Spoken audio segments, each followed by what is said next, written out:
علیہ السلام فرماتے ہیں جو بندہ توبہ کرنے والا تھا، اللہ کی بارگاہ میں آنے والا تھا، بار بار توبہ کرتا تھا، احساس رہتا تھا، اسے احساس تھا، آیا کرتا تھا، پھر بھی غلطیاں ہو گئی، قیامت کے دن رب کریم اپنے فضل کی چادر اس پہ ڈالے گا، فضل کی چادر ڈالے گا، اور رب کریم اس سے پوچھے گا یہ گناہ کیا تھا؟ اور نبی پاک فرماتے ہیں اس نے بڑے بھی گناہ کیے، اللہ چھوٹے چھوٹے گناہوں کے بارے میں پوچھے گا، یہ غلطی کی تھی، یہ گناہ، بندہ ڈر رہا ہے، وہ کہہ رہا ہے پتہ نہیں سزا کیا ملے گی، چونکہ دنیا میں بھی ڈرتا رہا، یہاں بھی ڈر رہا ہے، شرط یہ ہے کہ احساس والا ہو، آتا رہو، پھر بھی غلطیاں ہو گئی، خیال کرتا تھا، محنت کرتا تھا، نیک ہونے کی جدوجہد کرتا تھا، کوتاہیاں رہ گئی، یہ گناہ کیا تھا یا اللہ بھول گیا تھا، یہ گناہ کیا اللہ مجھ سے غلطی ہو گئی، یہاں بھی کیا تھا یا اللہ غلطی ہو گئی۔ نبی پاک صلی اللہ علیہ وسلم فرماتے ہیں چھوٹے چھوٹے گناہ اللہ دکھا رہا ہے اور اسے کہہ رہا ہے یہ کیا تھا، مانتا جا رہا ہے۔ رب کریم فرماتا ہے پتہ ہے میں تیرے ساتھ کیا کرنے والا ہوں؟ ٹانگیں کانپ گئی، یا اللہ پتہ نہیں، فرمایا میں تجھے ان گناہوں کے بدلے نیکیاں دینے لگا ہوں، ان گناہوں کے بدلے نیکیاں۔ نبی پاک فرماتا ہے فٹافٹ ہی بول پڑا، کہنے لگا یا اللہ میں نے تو بڑے بڑے گناہ بھی کیے، اگر تو نے گناہوں کے بدلے نیکیاں دے دیا تو میرے تو بڑے بڑے پاپ بھی ہیں، وہ دوسرے کدھر ہیں؟ میرے حبیب کریم علیہ الصلوۃ والسلام فرماتے ہیں رب مسکرائے گا جو رب کی شان کے لائق ہے، اللہ فرمائے گا تیرے دل میں احساس تھا، تو آیا کرتا تھا، تو توبہ کرتا تھا، تو میری بارگاہ ناز میں آتا تھا، پتہ تیرے اوپر چادر کیوں ڈالی ہے؟ یا اللہ نہیں، فرمایا میں تجھے اپنی رحمت کی چادر میں چھپا کے جنت میں داخل کرنا چاہتا ہوں۔ میرے بھائی تو آ تو صحیح، تو پہنچ تو صحیح۔ میرے نبی کریم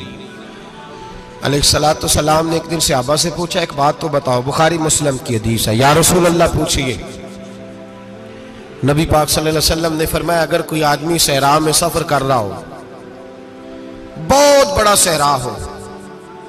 اونٹ پر اس کا سفر ہو اور اس نے اونٹ پر کھانے پینے کا سامان باندھا ہو، پیسے بھی رکھے ہو، پانی بھی رکھا ہو، تھک گیا سفر کرتا کرتا،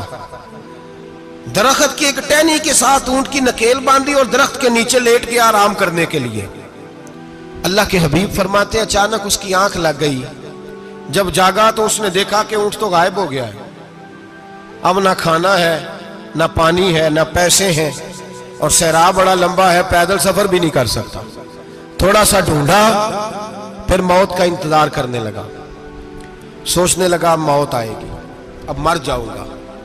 اللہ کے محبوب فرماتے ہیں تھوڑی دیر گزری، جب بالکل مایوس ہو گیا تھا تو اچانک نظر پڑی تو اونٹ اس کا سامنے کھڑا تھا۔ نبی پاک صحابہ سے پوچھتے ہیں بتاؤ، اس کی کل کائنات اجڑ گئی تھی، راز ضائع ہو گئی تھی، ہر شے لٹ گئی تھی،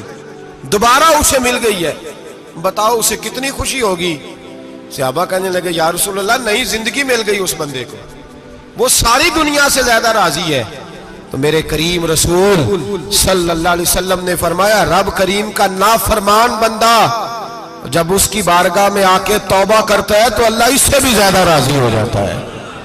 نافرمان جب آ کے کہتا ہے یا اللہ معاف کر دے، آئندہ نہیں کرتا، میں اللہ تو راضی ہو جاتا ہے۔ اور حبیب پاک علیہ السلام فرماتے ہیں وہ اتنا کریم ہے، جب بندہ اپنے رب سے صلح کر لیتا ہے، توبہ کر لیتا ہے، تو اللہ زمین کو کہتا ہے تو بھول جا میرے بندے نے گناہ کیا ہی نہیں، آسمان سے کہتا ہے تو بھول جا میرے بندے نے گناہ کیا ہی نہیں۔ پھر رب کریم فرشتوں سے فرماتا ہے کہ مٹا دو جو تم نے لکھا تھا، میں نے اپنے بندے کے ساتھ صلح کر لی ہے۔